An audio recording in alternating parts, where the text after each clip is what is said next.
país de eterna luz, ao lar divinal, nesse lar de paz, de amor. Nossa mensagem hoje é esta.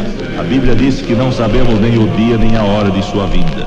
Por isso ficai vós também apercebidos, porque a hora em que não penseis virá o Filho do Homem. Eu pergunto, poderá ser hoje a última noite na terra? Poderá ser para mim, pode ser para ti, meu amigo. Ele voltará.